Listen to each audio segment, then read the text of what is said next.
All right, everybody, welcome to the world's greatest podcast. With me again today. The world's number one podcast. Yes, the world's number one podcast. We came in 8th last week, I think, for those of you looking at the iTunes rankings, which is absurd. We've only got to beat Ben number Shapiro. 8 across all of Apple? Something like that. Yeah, whatever their top episodes are on the weekends. Well, that means we crushed on Spotify then. Probably, yeah, I would guess. I don't know all the rankings, but and I guess on YouTube we got labeled with some COVID thingamajig. I mean, so what is going on at YouTube? What a joke! Like literally, you're labeling COVID at this point. I mean, what a joke! Oh my Lord! So, I guess we have to at the top of the show talk about the fundraiser, and I guess this like Vinod Khosla came in hot this week and attacked the Besties. Let's play the clip. What is your sense of the shifting winds in the Valley around politics? I think for a very long time, the Valley was seen as sort of a liberal bastion. But, you know, if you listen to Elon Musk or you listen to All In podcast and that gang and others, it seems to be shifting potentially towards former President Trump. Is that just a small pocket, or do you think that that's a real shift in terms of the way the Valley's thinking politically? The first thing I would say is All In podcast and some of the supporters there are not based in the Valley. I would say there's a bunch of MAGA extremists in every part of society, and I hope we can prevent them from destroying democracy, which is probably the most important issue we face. All right, Zach. Why are you destroying democracy? Now that's a good bit, Jake. Now that's good. Let your winners ride. Rain Man David Sack.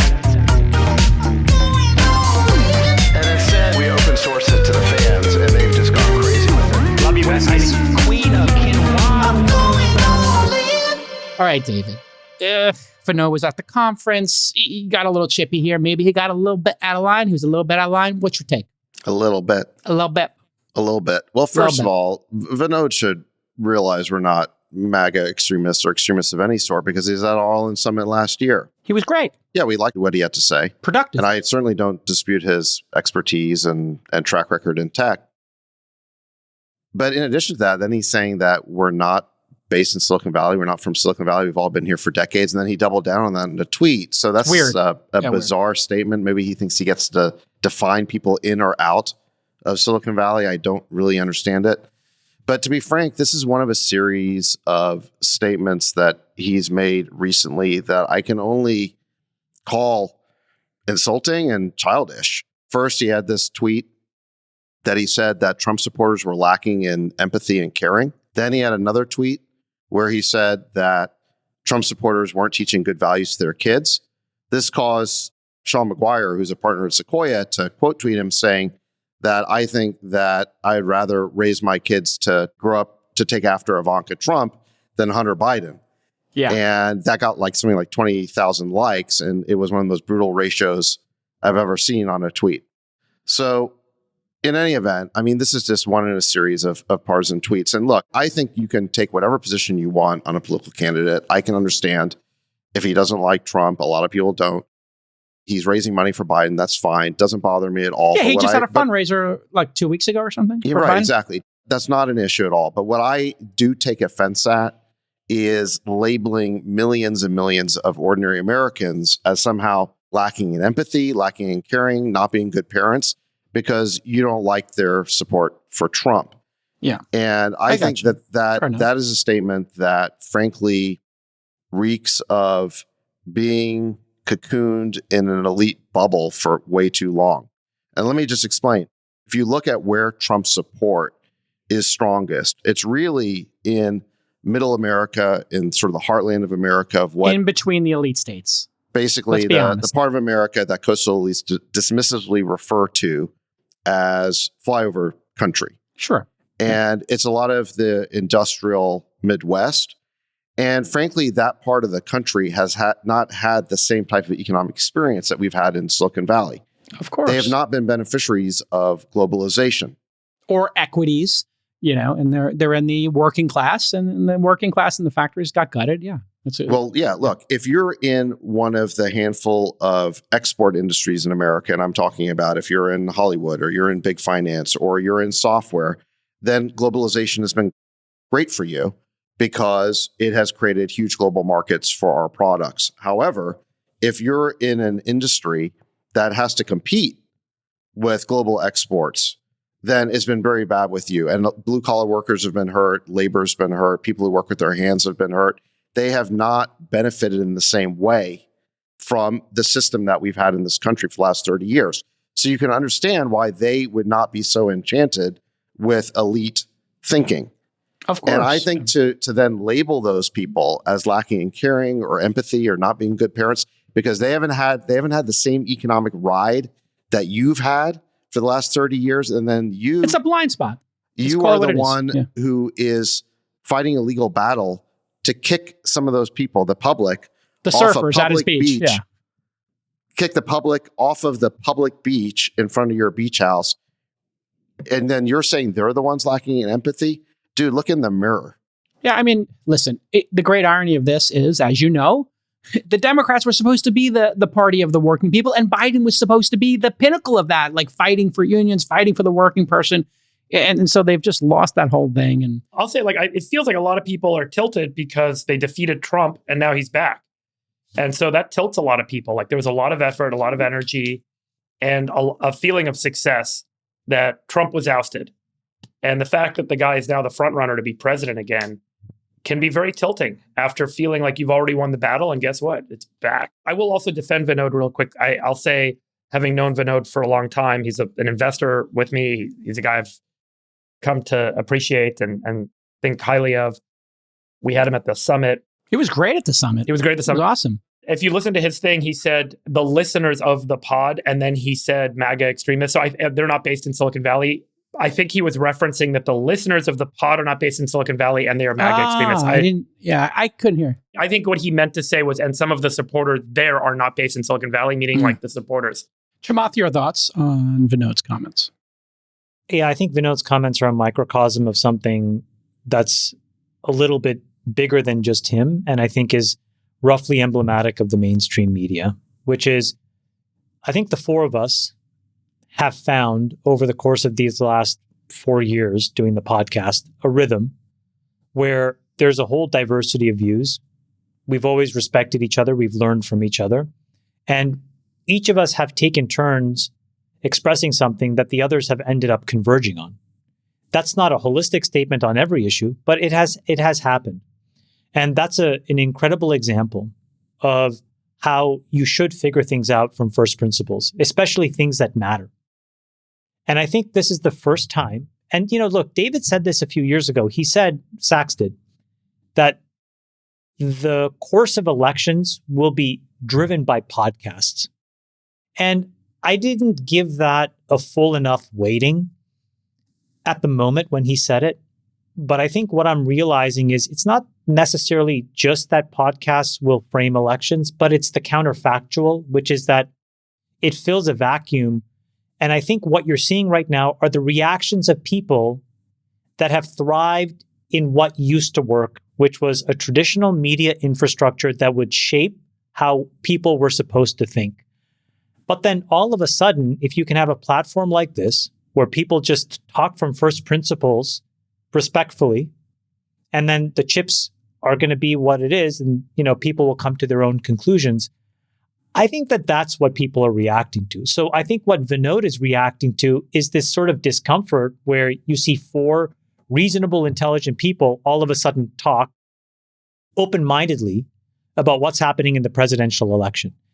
And what you leave out is the planted orthodoxy of what you're supposed to think.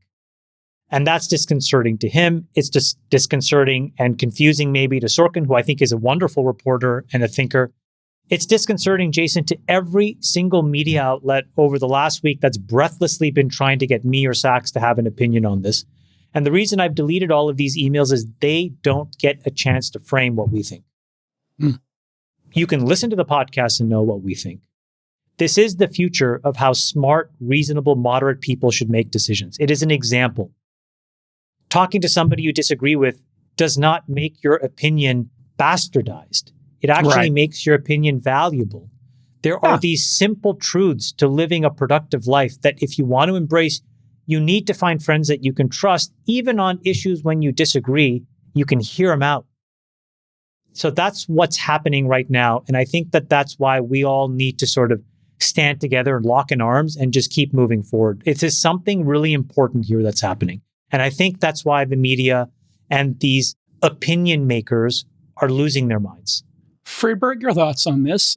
You're friends with Vinod, as you mentioned, and you've always said to me and in our personal discussions that the reason you do this pod is because you really want to set an example of how to have great conversations and learn from each other and the tone of what we do here. So your thoughts on this?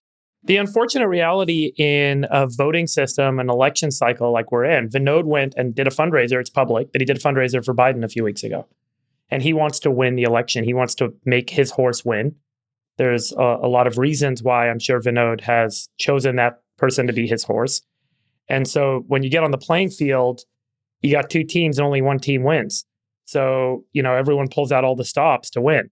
One of the things that is done is unfortunate, and it over time causes an erosion and a hardening into a kind of polarity between all people, which is that you call the other side wrong or bad or extreme. The term that he used, which really, I think, personifies the problem, is he said they're MAGA extremists. Extremist being the word, right? MAGA just means make America great again, which I think everybody wants to make America great again, right? Whatever. The extremism phrase is used by both parties to describe the points of view of the other side. And what I think is lacking is a reshifting of the perspective to say their views are valid. I acknowledge their views. I hear them. I know why they feel that way. I'm understanding where that group of people are coming from. And to have that acknowledgement, unfortunately, softens and weakens your position and ability to go out and win an election. And so both sides harden themselves and use terms like this to try and discredit the other side. So it's unfortunate to see. I think we all understand where someone who's trying to win a battle on the field is coming from when they're trying to do this. But I do think that what is deeply lacking in the erosion that's arisen is because we can't say, I hear you, I see the problems, I recognize you as people just like us. You have kids, you have families, and you have a different point of view on the policies that will work and the individual that will realize those policies. I also think it's important to make sure that we reiterate again, at the sake of being pedantic, the facts, which is this is a nonpartisan show, and it is a platform that has showcased and given time to Democrats and Republicans and independents. Yeah. And they've all taken us up on it. So that thought by Vinod is at best incomplete and more appropriately just stupid and factually wrong. That's a good point. Larry Summers spoke at the same conference that Vinod did. Larry Summers, Dean Phillips, Bobby Kennedy, Chris Christie. I mean, this is a spectrum of people that we are bringing on. Again, so that Sheryl Sandberg, you can hear from Jared them. Kushner. Yeah. Jared Kushner. You can hear from them in an unfiltered way and come to your own conclusion. That's why we were number 8 last week. That's the exact reason why. And I think that that's very scary because instead of power brokers being able to filter an opinion, you now have an opportunity to just hear it for yourself, discuss it amongst your friends, and come to your own conclusion. So we have always been bipartisan here, and we will continue to be bipartisan. The second thing is, and I just want to say this again, I have asked the White House for President Biden to come on the show. Oh, come on the show, please. Yeah. Yeah, we've offered the exact same thing. We are just waiting. People really don't want me to be friends with you guys. They want me to end my friendship with you, Chamath. They want me to end my friendship with you, Sachs. And these are people who are mutuals, I just want to say. And I want to just tell them all equally to go themselves here. You can bleep out the F word.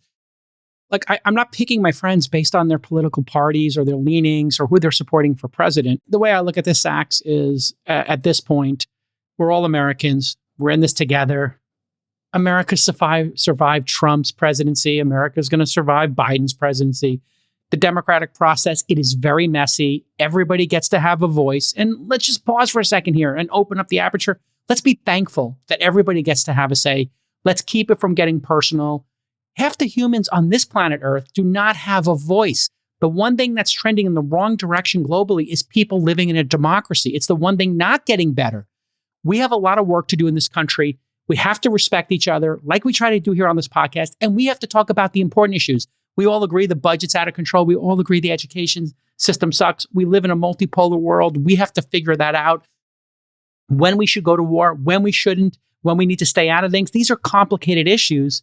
And name calling in this presidency is not as important as tackling these issues together as Americans. I hope everybody can keep that in mind. So let's debate this. May the best candidate win. And then let's move on and let's solve some problems here. Okay? And it's getting very personal. Yeah. Well said. Really well said. I know I'm really hurt by this because I tell you personally, it's very hurtful to me because I value our friendships. And they're picking on the wrong guy because you're the most loyal guy. And so it's kind of like it's going to be the least effective. Well, you still care what they think, Jake. That's the problem. So they can get to you. No, you can ask me if I do that. Don't tell me what I think, Sachs. You can ask me. Okay. I actually care do you about still people. care what they think? The two of you bicker like brothers. It's No, so we funny. do. But I just have to retrain Sachs that he can't tell me what I think. He can ask. Okay. Yeah, no, because you do that. You put words in my mouth. For all listeners, I just want you to know they've been bickering like this for 20 years. So it's the funniest thing because it just never stops. And it happens even worse offline when we're not on the show. It's unbelievable. Nonstop. You're ruining it, Jake. You're just ruining it right now. No, here's the thing. I respect, all of my friends, and I like having a diversity of opinions. That makes life more interesting for me. And then to tell me I can't be friends with this person, that person, the way I grew up, my dad had a bar, Hells Angels, cops, firefighters, just everybody was allowed to come and hang out at the bar. Like, we're here, we're having a discourse, everybody's welcome for a seat at the table. LGBTQ, were they allowed? All of them, the entire rainbow. What people haven't figured out yet is that cancel culture is over. Virtue signaling is over. Absolutely. DEI is over. It's all this off trend, nonsense. not on trend. And the people who are still tweeting these blanket statements and they're trying to demonize the entire other side with unfactual, unfounded pot shots are just making fools of themselves. And you can see that in the reaction on X. All right, let's move on. Wait, we have some breaking news here. Oh no. Just to put things on a happier note. What happened? Did Uber get bought by Tesla? Apple? Just launched the Tesla Mezcal. Oh, breaking news story. Hold on. It's a breaking news story. Tesla has launched Mezcal. In that beautiful lightning bottle. I just ordered my bottle of this like 2 seconds ago while we were doing the show. Uh-oh. And because this sold out in like 2 hours before. And now the bottles of the original Tesla tequila go for like $2,000 now on eBay. Breaking news. So get yours now if it's still Smoky Mezcal. There you go. Wait a second. Is this going to compete with the All-In? A little bit. A little bit. Uh-oh. Well, it'll be all sold out by the time we launch our bottle. We're both going to be sold out. We're both going to be sold out. Like, everybody can see that. Everybody can win. It's not a zero-sum game. Everybody can secure the bag. All right, let's get into the docket. Enough of the self-referential. We're all influencers now. Did you guys see my deck this month? We're all influencers. We're all influencers. Absolutely. Absolutely. There's a lot of federal regulation going on around AI, as we know, regulatory capture. Shout out to our guy, Bill Gurley, who did a great talk last year about this. On Wednesday, the New York Times reported that the DOJ and the FTC had struck a deal on how to go after AI incumbents. Here's the terms of the deal. And again, this is all breaking. The DOJ gets to investigate whether Nvidia violated antitrust laws. They didn't specify what they're going after here, but it could include the Nvidia use of CUDA software to lock customers into using their GPUs, or maybe how Nvidia distributes their GPUs to customers. There's a lot of regulation around that. And the FTC takes the lead on looking into OpenAI's conduct and Microsoft's AI deals. Obviously, there's been a ton of those, including acqui-hires, et cetera. And then just this morning, the Wall Street Journal reported that the FTC had opened a probe into Microsoft's deal with Inflection AI. That's the one, if you remember, where they bought the staff and then did some fakaka crazy commerce deal where they gave them a bunch of money, I guess, to bail out the investors. And that one is as conflicted up and down as you could possibly imagine.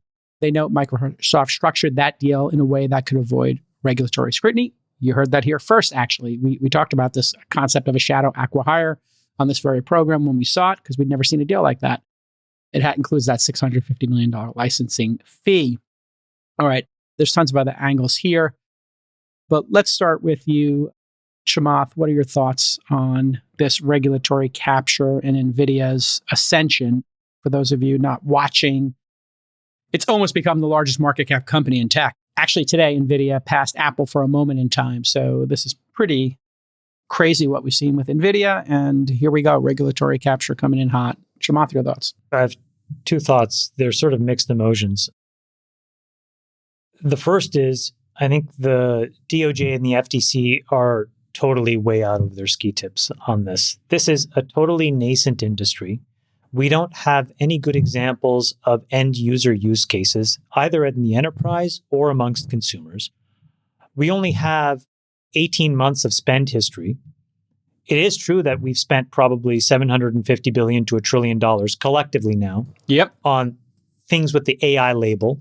But it is also true that that's probably generated less than $10 billion of revenue. So I don't see what they're exactly investigating in an extremely immature market where we haven't yet seen one cycle of boom and bust so that we know what we're actually dealing with. So it's way too premature, and it's just people afraid and tilting at windmills. The second part, the part that's mixed though, is we are seeing a clever form of deal making that these huge hyperscalers are doing to work around the traditional constraints that you've had on businesses. Jason, you and I worked at AOL in a moment where AOL paid a very dear cost for essentially round-tripping revenue. Yep.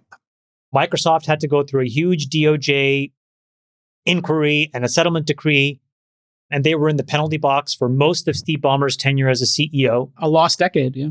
And the handcuffs came off when Satya took over that business.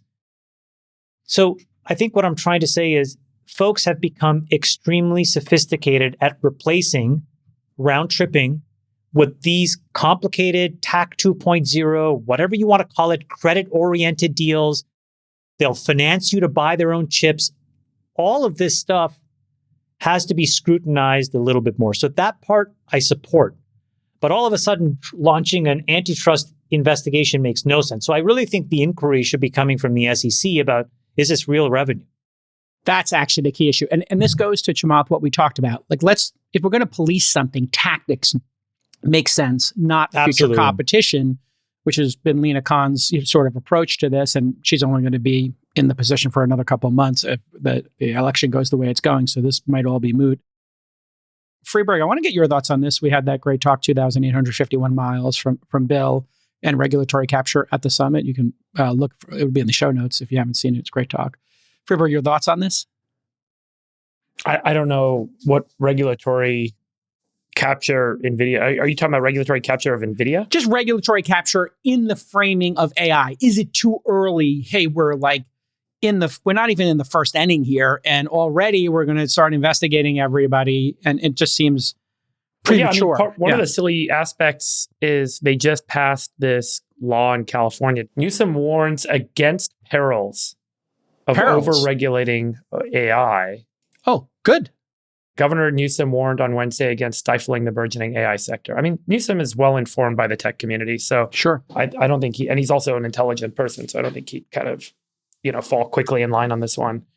But the way that the statutes were written is there's a definition on the size of a model, which in and of itself is very quickly changing. As we know, we've seen recently significant reductions in model size that actually improve performance overall of the model for specific applications. And it's very likely we end up seeing a lot of more smaller targeted models being used in specific applications instead of one massive general purpose model being used, or networks of smaller models, which is where I think the industry is going. And if that's where things go, then this statute doesn't even matter. It makes no sense anymore. And that shows you, I think, how quickly things are changing. They go and they get, quote, experts' opinions. In a couple of months, those experts come back. They're like, here's the size of a model that you need to be regulating. And then the legislators run and they write the code, they pass the statute, and all of a sudden, it doesn't even make sense anymore. So yes, I don't think we really know where this technology is all falling out at this point. And I think it's very difficult to have the government kind of reach in too quickly to try and identify what they should and shouldn't be allowing to happen from a free market perspective. Your thoughts, David Sachs, especially in light of the fact that it's looking like we're going to have some regime change in Washington, and the FTC is going to turn over, obviously, if that happens.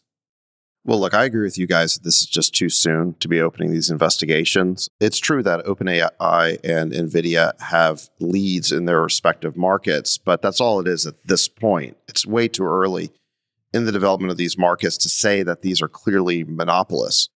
There's still a lot of competition going on.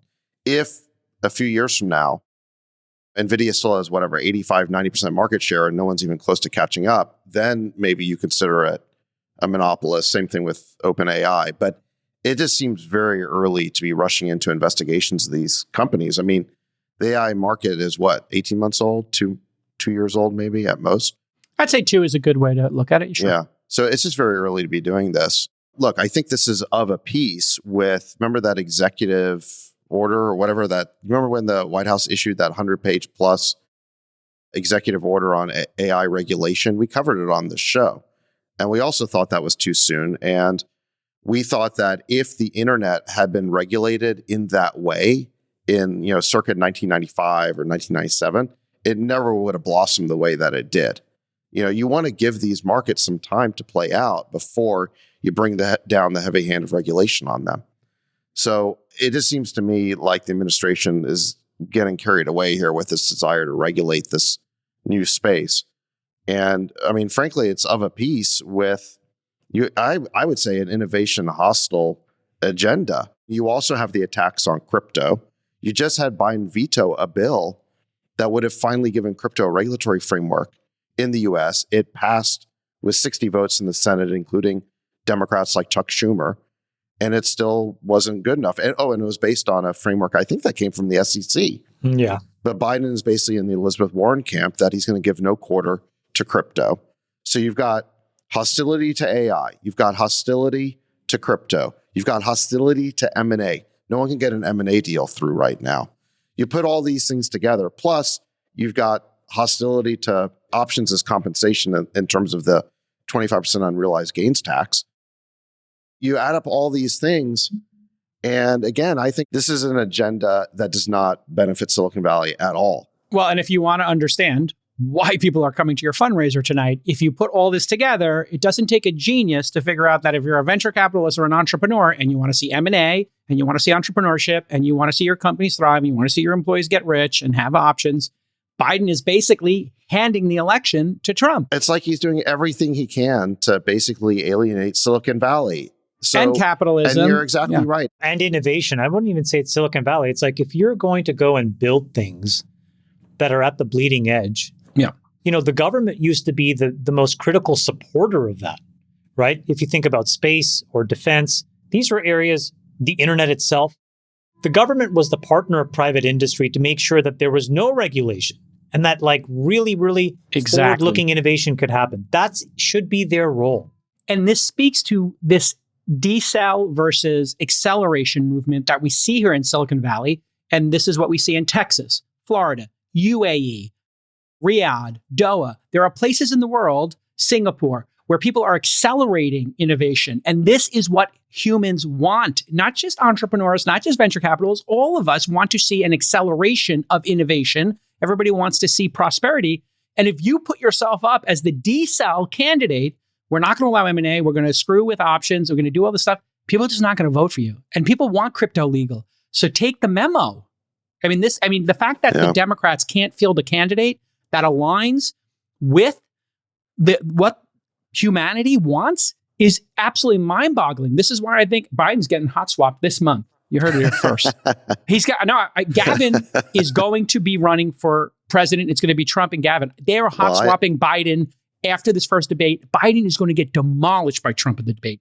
It's going to be elder abuse. He's getting wiped out and hot swapped. You heard it here first.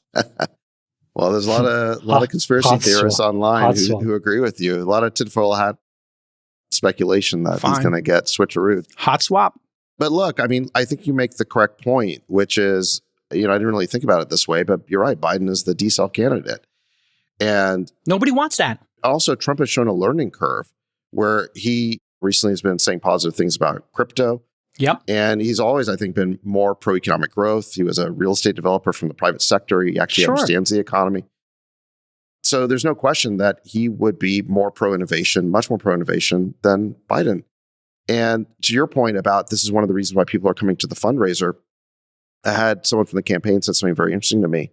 She said that we've never seen this many new donors at an event before.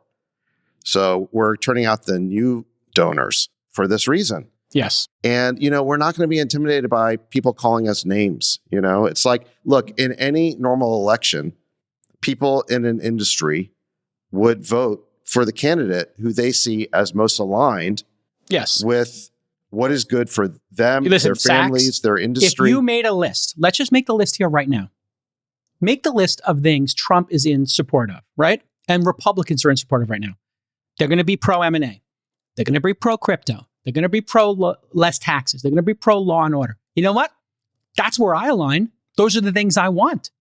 So if you just list the issues for me, despite how I might feel about Trump and some of the things he's done, he checks off all my boxes. He checks off all my boxes. And I think that's what's happening here. And, you know, people were scared to come out and say, this person checks off all my boxes. The Democrats need to realize they're out of sync with America. They're out of sync with powerful people in America, especially the donor base. They're the D-cell candidate party now. And they just have to flip this thinking. They're going to get demolished. It is going to be a landslide at this point. People want jobs and prosperity. From your lips to God's ears. Do the hot swap. I mean, I don't really have a lot more to say. I think you make a great point. Take the win. I mean, and crypto is such an obvious win. And you know what? Trump's anti-EV right now, he's been wailing on EVs. I guarantee you that's the next thing. I bet you next week he comes out. Next week, within the next 2 weeks, here's my prediction. Trump says, you know what? EV is not so bad. Remember, he's been saying EVs, nobody wants these things, we're subsidizing them. I bet you next week or maybe in 30 days, I'm making a prediction here. You bank the prediction. In 30 days, Trump comes out magically in support of EVs. Well, I just think that his point is that people shouldn't be forced to buy EVs. Right. I mean, I don't think he's against them per se. I think he's against people being forced. Look, I think that what the new administration, hopefully, or what Trump should propose is effectively a modus vivendi with big tech, where the point is that if you stop censoring our people, if you stop censoring conservatives, if you restore the civil liberties of the average American to say what they want online, to basically bank online, to stop essentially deplatforming and censoring people, then we will let you innovate, we'll let you do M&A, we'll let you get back to business. That basically is the basis for a peace agreement between big tech and the Republican Party. Yeah. And by the way, I'd say in the next 30 to 60 days, you're going to see 10 incredibly high-profile people come out in support of Trump if Biden isn't swapped out. And when I say high-profile, I have the inside line on this. Extremely high-profile people, not just Doug Leone, not just David Sachs and Chamath Palihapitiya. It is going to be about 10 high-profile people who are much higher profile, respectfully, than Chamath and Sachs and Doug Leone. So just wait for it, folks. You cannot be a decelerist in, this world. Let's keep moving. Roaring Kitty, aka Keith Gill, just disclosed a 9-figure position in GameStop. Yes, we're back to where this podcast started. We're talking about GameStop and stonks. As crazy as it is. And E-Trade is considering suspending his account. This is going to take a little bit of background. I apologize here. I don't mean to monopolize. They're deplatforming him. Here we go again. Quick background. You remember the first basically viral moment for this podcast, this AI moment. I remember I was in Tahoe skiing, was the GameStop saga back in 2021. Thousands of retail investors following this individual, Keith Gill, were posting in this subreddit called Wall Street Bets, if you're not familiar. And they created a massive short squeeze and they sent the stock flying. Robinhood halted the trading. Remember, Vlad came on. That one all went crazy. We covered that all. And then Keith Gill went silent for the past 3 years on Twitter and Reddit. He said nothing. Then on May 12th, he posted this meme on X, which has been viewed 28 million times. Now, if you don't know this meme, this is the lean forward meme when you've got a game controller in your hand. It is a way to signal like, hey, we're getting to the boss level. It's going to get exciting. Here's your GameStop chart, folks. You see that first peak? That's when we reported on it back in 2021. And here we go again. It just had a slow ride down for 3 years and bink, popped up again. So GameStop stock tripled at the posting of that meme. Why is this important? Well, he has a huge position. He increased it from 200,000 shares, basically to 5 million, had 120,000 call options. Chamath will comment on all this in a moment. If he exercised all these calls, Gill could own an additional 12 million shares. Here's Gary Gensler, who was on CNBC Wednesday trying to calm the markets down and or try to get control of this craziness. Here's the clip. I say to you, look, I want to put up a cryptogram. and it's of a chair leaning up, which we know from video game playing means, come on, this is the ninth inning, get ready. And we know that I'm a person who happens to like the stock of GameStop. This is the signal, come on, get ready. Is this something, hypothetically, that the SEC should worry about? So, look, again, it's not so hypothetical because you're describing things that are in the public domain and the public is interested in. So, but generally speaking, you have to make sure that you don't mislead the public and that you don't in any way do things in the markets that may be manipulative or misleading. And so that's the key thing in our capital markets. No, the key thing is if you can cure it with disclosure. This is Brandeis. You know if they disclose that this is something that a call to action, then you can't go after them. Disclosure is one really key part of our capital markets. When you buy the stock of a company, you expect that they give you full and fair disclosure. That's, by the way, not what you're getting right now in this crypto field. So I just, cautionary tale there. That disclosure. But disclosure doesn't necessarily protect a bad actor if they're manipulating a market. Chamath, you've had a lot of comments on the markets and specifically this one over the years. What are your thoughts? Is posting this meme stock manipulation or disclosure? No, he's posting a meme. Okay, thank you. He put a picture on the internet. Okay. I mean, this is like the problem that we have, which is that he disclosed his position in a different way. Now, we don't know whether that disclosure is accurate because I think it was just a screenshot of like some statement inside of a Reddit thread, right? And then that got posted many times elsewhere. Is this accurate? I don't know, because he has no obligation as an individual to do any of this stuff, because he's not running a hedge fund and he's not running other people's money. Now, if he was acting in concert with other people, you could say, hey, hold on a second. If you're repping not just your money, but other people's money and you did this, then there's probably a disclosure obligation there. But at the end of the day, this is a guy that acted and basically created hype. And right now, the SEC does not have a framework to deal with that because the rules that existed didn't understand social media and whatnot. And he's also not a regulated entity. He's just an individual. Now, if it turns out that he was selling while he was posting this stuff and trying to manipulate the market in some way, obviously they could find issue with that. But just for him being a credible influencer and creating momentum for an underlying position, that in and of itself is not illegal. Sachs, I think we have to go to Judge Sachs here. Judge Sachs, what is your verdict? Are meme stock manipulation? Judge Sachs. No, I don't see any manipulation there. Like Chamath said, he's just posting a meme. What you saw Not guilty. Not guilty. What I see in that clip is Jim Cramer trying to stir up an SEC investigation of Keith Gill. For what? I mean, what exactly has he done here? This is kind of... The Wall Street Journal as well. If you look at the Wall Street Journal today, there's an entire article basically with the headline, is what Keith Gill is doing illegal? And I think you can view this in a different lens, which is, here is an individual that is totally outside of the establishment, that however he's done it, has gotten a hold of hundreds of millions of dollars, maybe even now billions if the stock keeps going. And I think that for the establishment that controls those pipes, very disconcerting. Right. If he was one of those apex predators on Wall Street, if he was one of those major hedge funds that donates a lot of money to the political elite, in other words, if he was a well-connected political player, I doubt anyone would be asking these questions. Friedberg, you got thoughts on this? Market manipulation or meme, stonk, fun, good times? You're buying GameStop, you're buying AMC, like buyer beware. You're in on the joke. What are your thoughts? Nick, can you pull up the image? I'm going to talk about the stupidity of buying the stock of this company at this valuation. This is a company, and then I think we can talk about whether that's even relevant, which I think indication is that it's not.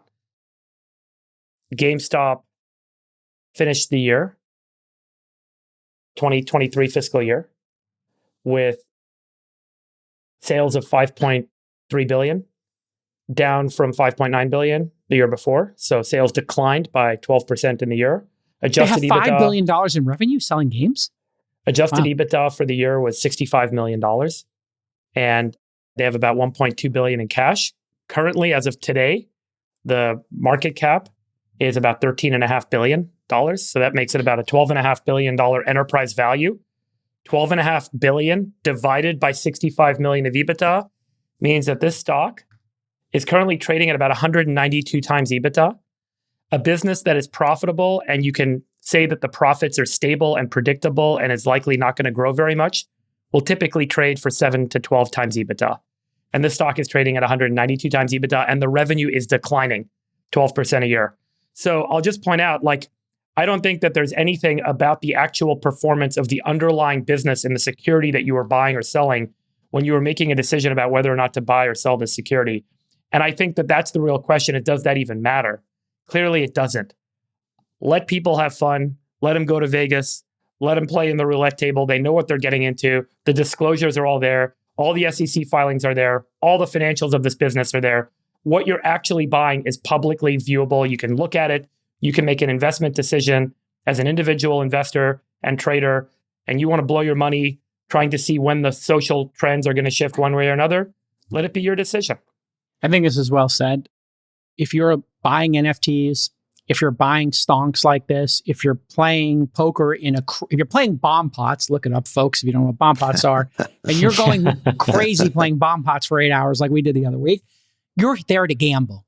If you are playing bomb pots, if this is the bomb pots of the stock market, have fun, go crazy. If you're buying NFTs, if you're buying crypto and the latest token, you know what you're getting into. There's no law. There's no law that defines why you should or should not buy a security with respect to the diligence you have individually done to determine whether the underlying business is worth the price you're paying. Yes. The law says that the businesses that are listing their securities for public trading have an obligation to make disclosures on their financials and any other material events to the public. And they do that through the SEC filing process. That's all out there. And then what you as an individual do with it is up to you. Enough with the nanny state. Go ahead, Sachs. So when's the right time to put a short on this company? By the way, today Not there's all these investment advice. I mean, the stock is up 40% today. And then there's these reports that came out yesterday on a bunch of very big hedge funds that put very big short positions yesterday on the stock, and it's up 40% today. So they're all going to get margin called. So this is where you see the same thing that happened last time where, what was that guy's name? The Capital, what's that guy's name? Melvin Capital. Gabe Plotkin. Gabe Plotkin. He got blown out. Yeah, someone's going to get blown out on the wrong side of this. You're going to get Plotkined. Yeah. You're about to get Plotkined. Don't get Plotkined in a Saramucci. Yeah. That's what you don't want to do, because you could lose it all in a Sacramucci or two. It's basically a game where, the Redditors they bid up the stock. Yes. To levels that realistically it's not worth that much. Disconnected from reality. It basically creates a short squeeze. So the stock flies up. Yeah. Then the hedge funds know it's overvalued. So they basically put new shorts on. Yeah. And then they do the next short squeeze. And they'll do something that's even more dangerous, which is they can get synthetically short. Yeah. So they'll add leverage to this using all kinds of esoteric derivatives that other banks on Wall Street will happily sell them. And then when those are disclosed, then the Redditors can just pump it even more, which causes massive margin calls. So I think the thing that Friedberg, you're saying, though, this is this existential thing that comes back. It's happened in NFTs. It's happened in the dot-com bubble. It happened in SPACs. It's happened in crypto. Are we supposed to protect people? And then the question is, who is the we? And are you supposed to say, if you're an adult and you can read, then read the disclosures and you're on your own? That's what the SEC says. Yeah. And that's what the rule of law has been. And so this is going to be an interesting test, because instead of an organization, it's going to be a person, in this case, Keith Gill, who will be the face of what happens to the stock. Because if a bunch of people all of a sudden plow into this thing and then it goes to 5, it'll be really interesting to see the reaction. Hey, you should have saved us. How could this happen? He dumped this on all of us. And the answer is no, he did not. Where was the government to save our day? Where was the government to protect consumers? That's enough with the nanny state. That's the next cycle of the story. The next cycle of the story is the government did. Yeah. And you showed how the government protected everybody, which was you showed the revenue and the profits and the margins, which is publicly available. And you did it in 2 minutes. I mean, anybody can look at your analysis and see. You didn't even use a sophisticated model. You used probably the calculator app on your freaking Mac to figure out that it was 192 No, times. he did the back if of you the envelope. can't do that small literally modicum did of back of the analysis. envelope. No. I'm sure he used the calculator app. And so you can't. Actually, I have the Casio. The whole point is you can figure out that there's no logical justification for this company using one Google search and the calculator app on your Mac. Yeah. So It's on you. I think the question is, should we make all sports betting legal and all online casinos legal? So if you follow this to its natural conclusion, let people do what they want. Why are all of the other gambling industries so tightly regulated? No, I think there's a big difference. And why do we protect consumers? I think there's a big difference. Well, because we need a stock market. We need the ability for companies to go public. It just so happens that you can get this weird effect where some stocks can become meme stocks. But that doesn't mean you want to design the entire system of securities laws around one or two meme stocks. The fact of the matter is that investors are sufficiently protected by robust disclosure requirements that apparently GameStop has followed. All that information is out there. You basically dismantled the company in like 2 minutes. So anyone watching this show has all the information they need not to buy this stock at 190 times earnings, okay, if they choose to follow that information. Yeah. The other thing that you're saying, which is really important, is you have to remember what the capital markets and the stock market is there for. It's not meant for this. This is a small little cul-de-sac, but the overwhelming majority of the capital markets and the equity markets is to allocate excess capital to good ideas. That's what is usually happening. There's a bunch of us that will put a bunch of our money into things because we think it's the right thing to do. And that is the overwhelming majority of what is happening in the stock market every day. And David's right. Every now and then, one of these things randomly comes up. And every period of time, there'll be a few parts of the market that go crazy. But the reality is that's not what the overwhelming majority of the actions, and that's not why the security is also there. Have you guys seen this guy? His name is Tim Nackey on Instagram. So what this guy did, this guy's incredible. So this guy went out and he basically bet 10 cents in online blackjack because he's legally allowed to do it where he lives. I think he's in Australia or something. Oh, yeah. That's 10 cents for every follower he has on Instagram. So over the last couple of months, he's been racking up the bets. And he ended up doing these $100,000 plus bets because he got to over 1 million followers. He ran this thing up to over $1 million and he quit. But it's now he's formed like a blackjack syndicate. So everyone wants to kind of pile in and bet with him. I think that there's this really interesting phenomenon of like social betting. Everyone wants to be in a group together. He's got hundreds of thousands of people that have put money in. This is so great. And then he goes and does this online gambling. Nick, pull the video up I just sent you. Watch how this guy, and he's so entertaining. He's awesome. Oh man, this could be deadly for Sachs. Sachs didn't know about this. 72 going to blackjack and betting 10 cents for every Instagram follower I've got. There are 940,000 of you weapons with us now. So a $94,000 bet coming right up. Alrighty, ladies and gentlemen, we have a $94,000 hand going on the line for the 940,000 of you weapons with us. 90 on the button, 2K. Each of the side bets. This bloke definitely gloves up both hands on the golf course. Never has a blackjack hand stood down such an impact on my life. I'm not healthy. Four's gross. 7 versus 6. That might be a double down. That might be a double down. Are we doubling down, Sachs? What are we doing? I'll take 3. That's a double down. That's a double down. That's a double down. Yeah, definitely double down. 10. God damn, you go 10 for me here. Of course, we're counting cards. 18. We'll take the 18. God. We will take the goddamn 18. Go. And play to these punting lords. A glorious day for the 10-10 with the 10-10 on. Can I get the job done again? That'll do. Oh, 17. You little beauty. I will see you tomorrow, you smug son of a. Oh my God, this is so great. This guy is so good. Sachs, do you know about this? That's some serious degeneracy. It looks so fun, though. Look at so fun. All in syndicate. Let's go. One hand a day. One hand a day. There's only one a day. Oh my God. And every day his follower count goes up. So every day he bets more, and then and he ran this thing up to $1 million of profit. Oh, it's so good. I haven't seen Sachs this awake during the pod. You don't get the 10 cents. He keeps it from himself. He started this just by betting his own money, and he would put 10 cents down every day for how many followers he had. Okay. And so he started betting more and more of his own money, and so he now he's racked got a this whole thing follower up. account that he can But monetize. I'm saying, is it still all of his money that he's betting? So then, as of a few weeks ago, or like 2 weeks ago, he stopped betting his own money. He took the $1 million off the table. He called it a day, and he set up a syndicate. And now people send their own money in, and now he's betting the syndicate's money. I love this. And so everyone tunes in, and he does one hand a day, and he keeps racking this thing up. It's just, But what happens when he loses? Is there a day where he's lost a lot of money? Oh, dude, you gotta watch it. Man, pull up a good losing video. It's so funny. I want to see what happens when he loses, like a this big is number. great. Can we get this guy at the All-In Summit? He plays online blackjack, right? So there's always like a fake dealer, and he has all this hilarious commentary on the fake dealer, what they look texting like. to set up an account and a VPN right now. I'll be honest with you. This may get me back on Instagram. This is so so good, right? juicy. Oh, We should get this guy out to the summit. this guy's got to come to the summit and do a live hand with Mr. Tim Beast. Nacky, big shout out. Is he on TikTok or no? Just Instagram? I think he only does Insta. Yeah, Tim Nack. I haven't seen Sachs listen to Freeberg on this podcast more than he just did. That was incredible. You got Sachs's attention. Sachs, did you know you could play live online blackjack from your phone? Did you know this? Did not know that.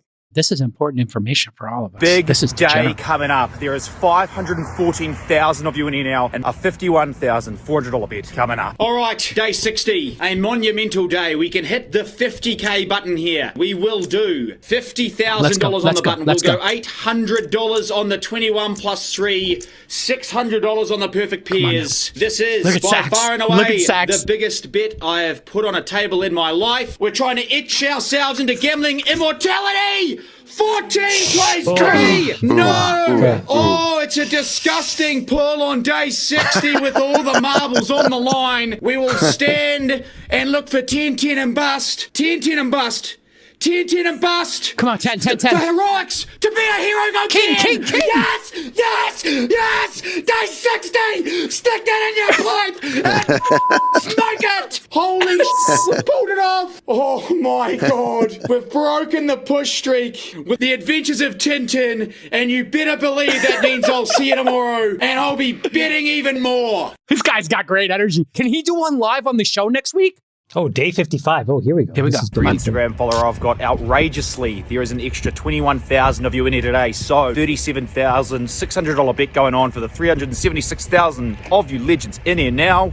Coming right up. Okay, day 55 brings about a big goddamn I don't like this bet. dealer. We have $36,000 on the button, $1,000 Dealer on the change. 21 Dealer plus change. 3, and $600 on the perfect pairs. 37.6K total. Bets are closed. We've just had a goddamn dealer change. We've been duped here. I'm calling the commissioner of I don't this like the dealer. Also, I don't like the dealer. Plays a 12V King.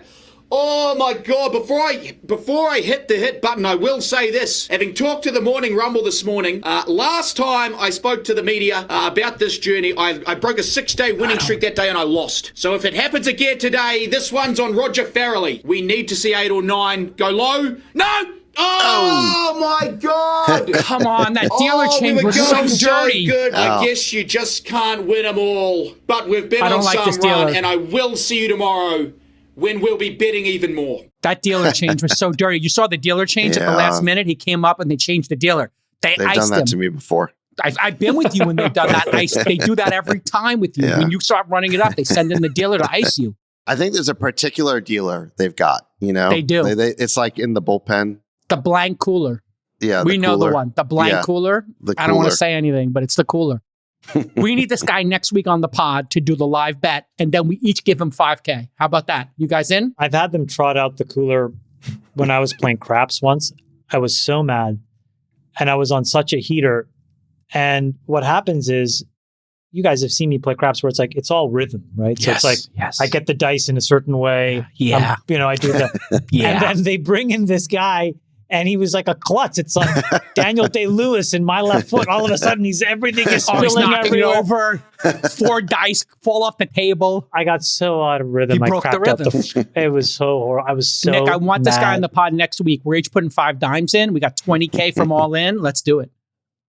That would be so much Oh my juice. God, we should get him to play a special all-in hand and let him run up our capital. on the summit. Let's take the profits from the summit and do a live hand. We could put like $1 million each on it. We double up, and then we're done with the pod. We don't have to do a summit next year. Really good idea, Jason. Let's do it. Let's let it roll. All right. God, this is so much action for us. I don't know if we can continue, but there's more stories to come. And just buyer beware. I mean, if you're betting on this stuff, I mean, what do we have to tell you? If you're betting on GameStop. No, we don't have to tell you anything. You're an adult. You're an adult. Go to the right. Go to your own job. Well, here's something really interesting. Put on your seatbelt. Drive from point A to point B. Don't drink and drive. Don't use drugs. I mean, it's like all of a sudden, like we need to govern how you're not a functioning adult. Hey, by the way, if you swim in Cape Cod alone in the deep water and the kelp beds, you might get hit by a great white shark. Or do whatever you want, and please just take responsibility for yourself because it's not our job. Absolutely. And I'm responsible for my children, not you. Well, I mean, also, I just want to ask one question here. Is there anything with the short selling there could be more disclosure on that, Chamath? Just if the SEC was going to do something, I hear that bubble up once in a while. Should short sellers be more disclosed? I really think that's a very good idea. I do think that there are some short sellers who are doing it because they have to hedge a position that they have.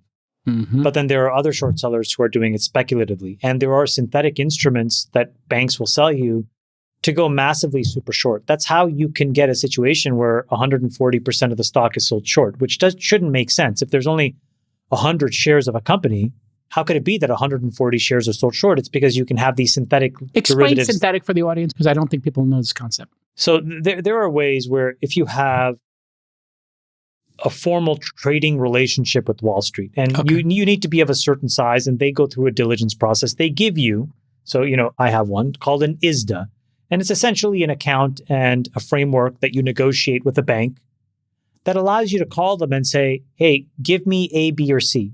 And other times they'll call you and say, hey, I have this really interesting way to play X, Y, Z. And one of the things that you can do with them is you can say, listen, I want to go super, super long or super, super short a theme or a company. And they'll create a contract between you and them that'll allow you to get that kind of exposure. Now, you're not supposed to do that on a regular basis, nor are you supposed to lever this up. This is actually what blew up a different hedge fund called Archegos. I remember we covered it. And in that, I guess what happened was the gentleman was calling many banks and doing all these things. And one bank didn't know what the other bank was doing. So all of a sudden, there was this massive synthetic leverage that he was getting on, I think it was News Corp stock. And then they found out, then it was unwound. Then he owed a bunch of money. He couldn't pay it. The whole thing shut down. The stock market went crazy. So there does need to be that disclosure, but there isn't a rule that says that. And every time somebody tries to introduce it, the broker-dealers basically lobby and kill it. So in a way, it's almost like a parallel universe where bets are occurring on outcomes in the stock market that are not tied to the stocks in the stock market. Well, it is tied in the sense that ultimately it all needs to feed back to an actual physical share. And so this is where all this price behavior gets further amplified. I think the point is that these forms of expressing risk can really amplify what would otherwise happen. So in Freeberg's example, most people would sit there, get the financials. Some would maybe say, historically, this thing looks like a short, or I wouldn't even buy it at all, right? But other people may say, well, if I listen to the chairman and I think about the future, maybe I go long. That's a fine thing. You can enter the stock market and do that. But all this other stuff amplifies all these things to a degree that we're not really used to. And let's be honest, the people who are betting, I'll use the word betting here, the people who are betting on these things are not looking to get a 7% return or beat the average. I mean, they're looking to double their money in 48 hours. They know what they're getting in for. They're just walking up to the roulette table and putting 10K on black or red and then clapping and seeing 5 reds in a row and saying, oh, it's got to be black next. I mean, they're Philhelmuthing this. They don't say that when they lose the money. No, of course not. Yeah, no personal ownership here. Well, here's an interesting thing that's sort of related. A little bit of jurisdiction shopping or placing of companies and products continues, and Texas is very hot in this regard. BlackRock and Citadel are backing a new stock exchange to take on the New York Stock Exchange and the Nasdaq duopoly. So according to the Wall Street Journal, the exchange would be based in Texas and called the Texas Stock Exchange, or the TXSE. They've raised $120 million so far. That seems like a low number. And the general pitch here is the New York Stock Exchange and Nasdaq have become expensive, and they've been increasing their compliance costs. Nasdaq has a new board of diversity target that went into effect at the start of this year, all the DEI stuff. And so this exchange is pitching itself as a CEO-friendly and the anti-woke exchange. So here's the planned timeline: file an SEC registration docs later this year, start facilitating trades next year, host the first new listing in 2026. Interesting, I guess, that Citadel and BlackRock are in this group because they could bring a lot of business, obviously. And you know some of this other stuff that's been going on with Texas. Texas is now Tesla's corporate headquarters. They moved it from Palo Alto in California to Texas in 2021. Your thoughts here, Chamath, on moving? Love it. The stuff? Absolutely. Okay, why? Why do you love it so much, Chamath? Tell me. Competition? I do think that it's hard right now for companies to get access to capital. I think more diverse and more flexible ways where smart investors can allocate their money into the ideas that they want are better. I think that the duopoly hasn't created enough competition. So the NASDAQ and New York Stock Exchange haven't innovated. And in fact, they've probably been a little regressive in terms of filing requirements, listing requirements, in terms of board composition. They've fallen for a bunch of things that don't actually point to the economic rationale or value in a company. And so I think if you have a third player, there's a chance that more competition will create more rational behavior, which will flow into the companies themselves. So I'm a huge fan of this. I think that the stock exchanges right now are too brittle. And that large reason is because there's only two of them. Freeberg, any thoughts for you about more options? Well, I think part of this companies? is actually, there's been these rules imposed by NASDAQ and New York Stock Exchange that have tried to enforce upon the listed companies rules and regulations that are not tied to securities laws, including some of these aspects of diversity of your board. And I know that there have been a lot of public company board members and CEOs that have quietly tried to push back on these rules, that they're imposing social systems upon, what is effectively a regulated exchange. And so there's certainly like an interest in a pushing for a competitive marketplace for exchanges. There was a survey done recently that showed, I got to find some of this data, but it showed the cost of going public on NASDAQ, Amex, or the New York Stock Exchange was about $7.4 million. Cost of going public through an over-the-counter bulletin board listing service was about $2 million. And then there's these additional kind of rules that are being imposed if you want to be listed on the big boards. So clearly there's interest, and it's great to see a competitive market emerge. There have been other attempts. There's that long-term stock exchange. You guys remember that a couple of years ago? Yeah, that was meant to kind of incentivize long-term holdings. There was two other equity security exchanges efforts made in the last couple of years that didn't take off. So this isn't super novel in terms of like seeing a new challenger exchange step up, but I think more competition is always better. All right. In other news, Apple and OpenAI have reportedly struck an iPhone deal. According to Bloomberg, Apple is going to announce a major partnership with OpenAI at WWDC next week. ChatGPT will be integrated into iOS, which means Apple is outsourcing its AI chatbot, at least at the start. I guess you could argue it benefits both sides because OpenAI gets access to over 1 billion phone users and Apple gets a native integration of a top-tier language model. Terms are not clear, but most people think this is going to be a short to mid-term deal with Apple building out its own AI chatbot in the future, but it's just not ready for prime time right now. Also plans to make Siri AI-powered and bring AI features to the Apple ecosystem. You may have heard that Apple is going to try to let Siri dive deeper into apps, i.e. if you were ordering your DoorDash or Uber Eats or an Uber or a Lyft or whatever, it might actually be able to execute those things inside of an app. Interesting line from the article. Apple executives were concerned about reputational damage from a rogue chatbot. Some people within Apple have a philosophical aversion to having a chatbot at all. Very interesting. So, thoughts on this, Sachs? Just getting you back in the loop here. Well, we kind of predicted that something like this could or should happen. We said that the big win for Apple in AI would be to make Siri actually work based on an LLM, because Siri just, its understanding of language historically has not been great, and that's really limited the usefulness of it. Imagine if Siri worked with the conversational abilities of ChatGPT 4.0. If it had that level of semantic understanding, if it could talk to you the way that 4.0 can talk to you, that would make Siri really powerful. And, for me, Siri is a feature I've turned off because it's so annoying. But it sucks, right? It never works. If you give it the power of the best OpenAI model and then the speed of running it natively on the iPhone, I don't know what they're going to do about that, but presumably there are things they can do to speed it up. And then you give it access to the internal APIs you're using to control apps. That could be really powerful. Huge because winner. now Siri could be an agent that you can just tell it to do things and, not just ask like the weather and the time and set alarms. Well, what's really interesting, I think, about this deal, Chamath, is Apple is having a hard time getting people to upgrade their phones, right? And people have lost faith in the stock. Now you say, hey, we're going to put a language model on here. You can make it a local language model and have it be privacy protected. So that means you need more memory on the phone. You're going to need another chip on the phone. There's a distinct reason to upgrade now. If you had a language model on your phone and Siri was like this super Siri that actually got stuff done, I would upgrade my phone immediately. And right now I skipped 2 or 3 generations. What are your thoughts on this as a way to maybe reinvigorate the iPhone franchise, Jamal? You buy it or not? No. The problem is that we don't know what the right form factor for a super scaled consumer AI app looks like. So we've all again, I mean, I'm not trying to be a wet blanket. It's just that when you look at what's built so far, I think most of the things we've seen are the Friendster and MySpaces of this class of app. We haven't seen the Facebooks and the Instagrams yet.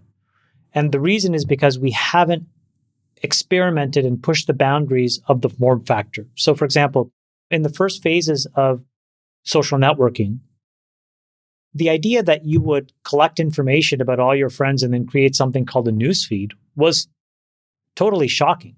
And I remember when we first released it, people got really upset. And then it just became this de facto. Why were they upset about it? Tell me. Well, it's this idea that you collected this information and then you presented it about all of your friends was disconcerting initially as a feature. Now, if you don't have a newsfeed of some kind in your app, for many apps, it's DOA, right? So the same problem exists today. All we've done today is we've replicated an existing use case with a slightly better feature here or there. Nobody has gone out and said on a blank canvas, let me completely reimagine how consumers want value with these things to enable it. And until that happens, we're just wasting time. So the idea that Apple with this $1,000 device is all of a sudden going to figure out that this is why you're going to upgrade, I think is pretty speculative, and I think they're going to be disappointed. I think people have realized that 4 generations ago was more than enough. And on top of this, the stuff that you value inside the iPhone is not what you're going to need for AI. So, Actually, spending $1 trillion billion on the 4th camera lens is not going to be what solves this problem. And so you're more likely to have a very simple earbud that is, very inconspicuous and discreetly in your inner ear well, speaking information to you than you are, and with a companion $500 phone, then I think you will be with a $1,500 iPhone. You're in the new form factor. I'm going to take the other side of the camp. I think that because you have this data on your phone, all your iMessages, all your documents, all your photos, videos, music collection, there's a unique set of data on that phone to make your personal LLM that's going to do extraordinary things for you because it's going to watch you and all your behavior on that phone. And man, if I can have a personal LLM that's been watching me order very specific sushi rolls or, where I send my Ubers, what type of Ubers I like, what music I play, I feel like that LLM you don't need personalized to me. My point is you don't need a $1,500 device to do that. So if you spend $1,500... I'm talking about the data set. Is so cool. Don't you agree? The data set's so cool? Uber has the data. DoorDash has the data. Apple has nothing. You're missing my point. The data of me clicking on the screen, that pattern. That is not Apple's to collect. It's not, they're not I allowed. think it is. I think they'll collect it, put it in there, you would have to encrypt You would have to fundamentally change the SDK. The idea then that Apple can take a tax on that is outrageous. I think the whole app economy would blow up if Apple tried to do that. I think it's the opposite. I think the app economy would thrive. You'd have this great thing where I could tell it, order the same thing I ordered on DoorDash I yesterday. encourage Apple to try to change the terms of service and see what happens. Okay. Freeberg, your thoughts on this? Any thoughts? No. Okay. Well, let's get to this. It's time for Science Corner. Temperatures in the Atlantic Ocean are alarmingly high. Freeberg, couple of weeks ago, we saw this crazy chart on the X about the Atlantic Ocean temperatures pre-Hurricane Katrina right about now. And take us through this because it's very disconcerting. There's not much to talk about except to highlight this image, which shows, again, we talked about this a few months ago, hot ocean temperatures drive hurricane and tropical storm activity because as the air above the ocean starts to move, the energy from the ocean gets pulled out, like things cool down, the water cools down, but that energy actually goes back into pushing the wind to move faster and faster. And that's how tropical storms, cyclones, and hurricanes are formed, is warm ocean temperatures. And there's been this kind of persistent warming since last year in the Atlantic in this particular region where all the hurricanes form. And normally the hurricane season starts kind of, call it August to October. Right now, we are seeing temperatures that are so far beyond what we've seen anytime historically. This image that you're looking at here actually compares the ocean temperatures right now in the Atlantic to where we were at the same time period in 2005, which was a record hurricane year, obviously with Hurricane Katrina, right? Yeah. And so the National Hurricane Center, a lot of the climatologists are forecasting that over the next couple of months, we could see and should expect to see probabilistically much larger, stronger, bigger, more frequent hurricanes than we've ever seen historically. So we'll see if it plays out. Just a very small tidbit of news to share. Thought it'd be worth highlighting. Not getting a lot of mainstream media press attention, but let me ask certainly you to just confirm a couple of things for me, because we live in a time where people are questioning science and scientists, and we have institutions we don't trust, whether it's three-letter agencies in Washington or scientists, and all these papers being written and everything we're finding out, and nobody trusts anybody, and we're sort of resetting trust. I want to just ask you, as somebody I trust as a scientist, number one, global warming, temperatures increasing, putting aside, what we do about it. Temperatures in the ocean, it is undeniable, are increasing at a rate that you would describe as concerning. Am I correct? We have not seen in the modern era temperatures in the ocean like we're seeing now. That's a fact, right? Okay, so I'm not going to do this whole big prognosis on everything all in one, because I think that's where people feel like there's room for discrediting things. I'm trying to atomize this. Yeah, we can be very specific about things. Here's an example. Yes. So this is the sea surface temperature going back to 1981. Okay. And as you can see at this point in the year, and the temperature oscillates because of the way the Earth tilts towards the sun. And so at this point in the year, we are seeing right now sea surface temperatures that are beyond anything we've seen historically, and it is continuing to climb.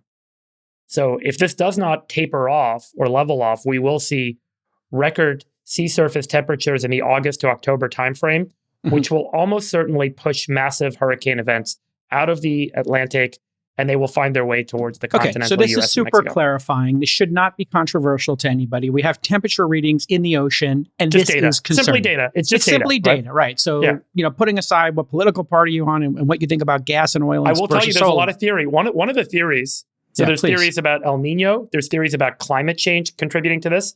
There's also a theory about sulfur dioxide that has now been banned in shipping and cargo vessels that go across the oceans.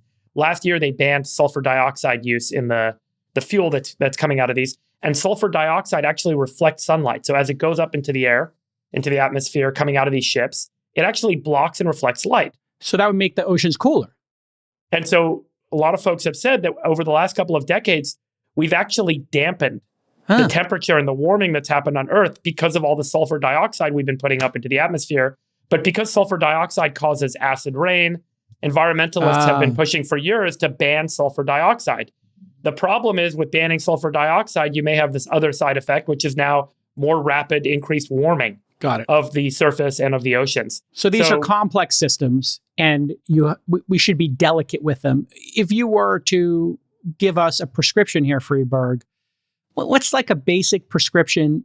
Are we just experimenting in a way that is not advisable with this ecosystem, and we should just not run the experiment? I think that might be like a non-political, non-charged way to say it. Like, this experiment is a little bit too crazy to run on the one planet Earth we have. Yeah. Which experiment? The experiment of doing things that increase global warming which would be... You mean living? Well, yeah, I mean, burning fossil fuels... It's not an experiment. People are just acting in their own economic best interest. Yes, and if that economic best interest increases temperature so much, do you have a fear, Freeberg, that it will compromise the oceans and damage them to a point that would be extremely concerning? Is I guess what I'm getting at. There is a reduction in biodiversity that's underway. We can see that using data.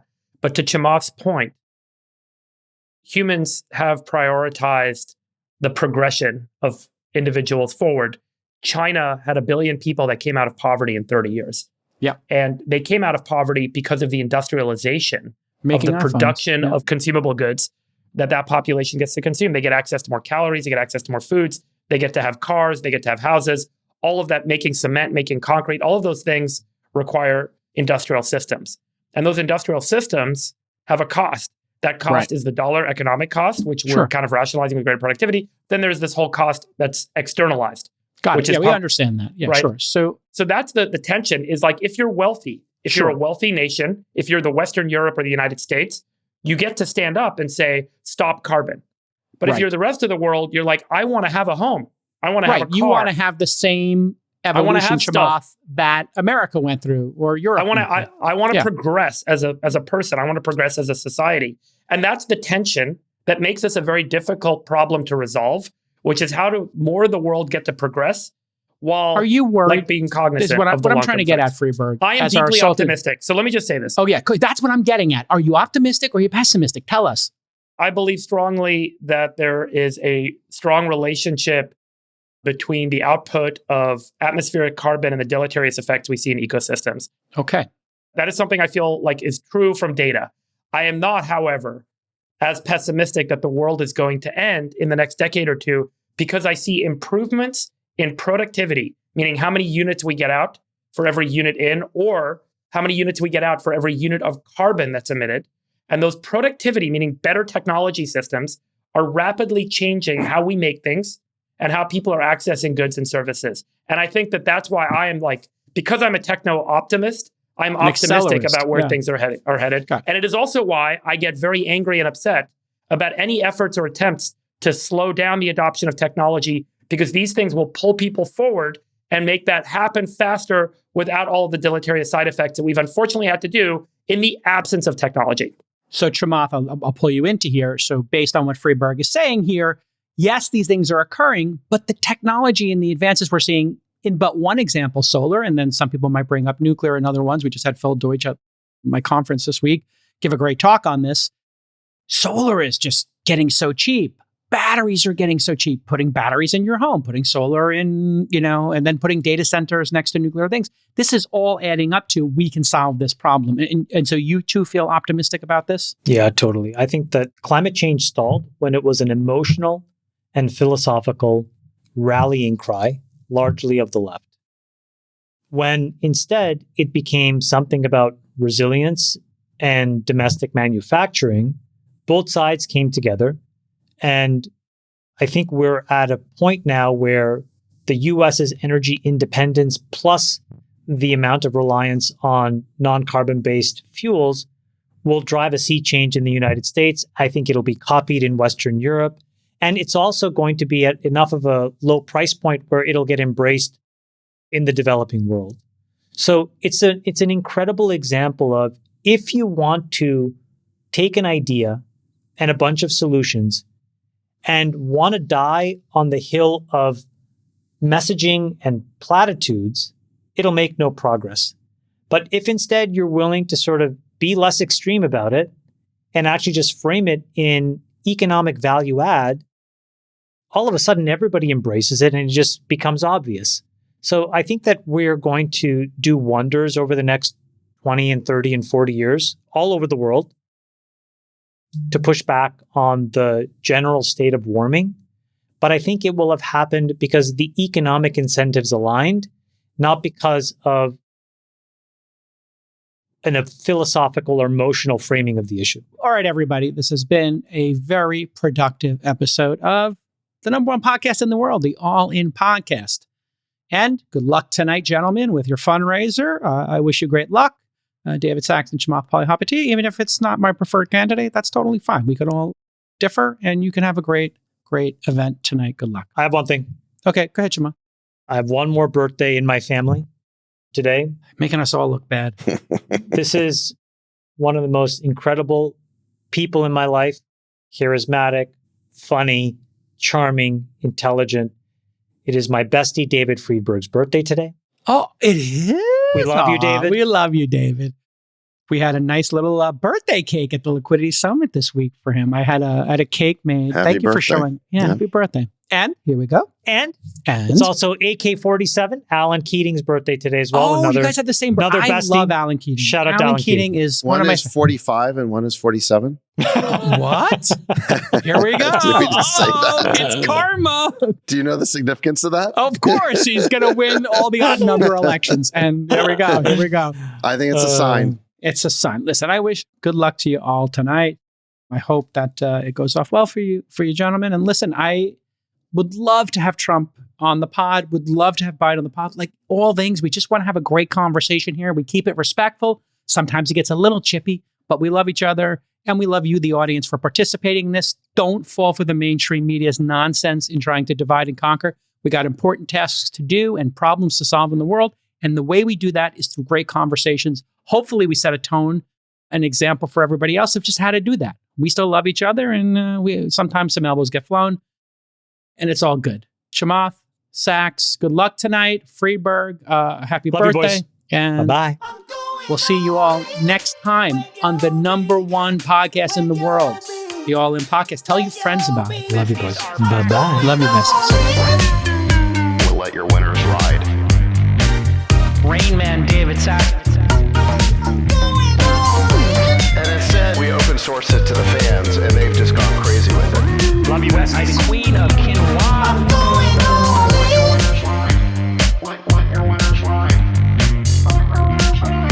Besties are back. Gold 13. That is my dog taking a notice in your driveway.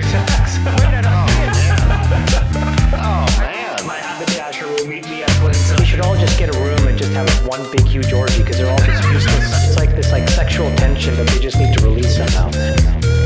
Wet your beak. Wet your beak. Wet your beak. We need to get merch. Besties are back.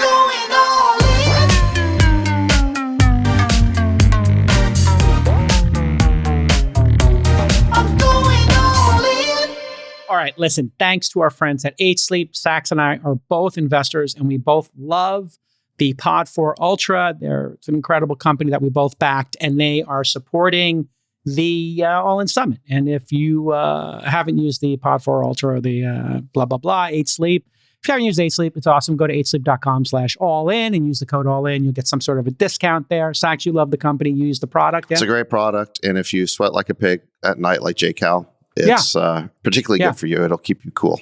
Absolutely. We'll keep you cool. And if you're up all night because you have so much anxiety about Ukraine, like Zach, and you can't sleep and you're doom scrolling and tweeting all night, maybe this will help you go to bed finally, which I'm watching those tweets. You're staying up too late, Zach. Get some rest here and use 8 Sleep to do it. And thanks to our friends over there, 8sleep.com/all-in. Code all-in. And you get like $300 or something like that off the price. Really good deal. And we love the company. Okay, last year at the All In Summit, we had a wonderful talk by Jenny Just, and they have a very cool program called Power Poker. They're holding a 2024 summer boot camp and tournament for women only. So for the ladies out there, if you want to learn how to play poker, just like the Besties and Jenny Just, you can join this 4-week training class, get unlimited playing time, and you play in a tournament. I'm going to come and play in one of the sessions.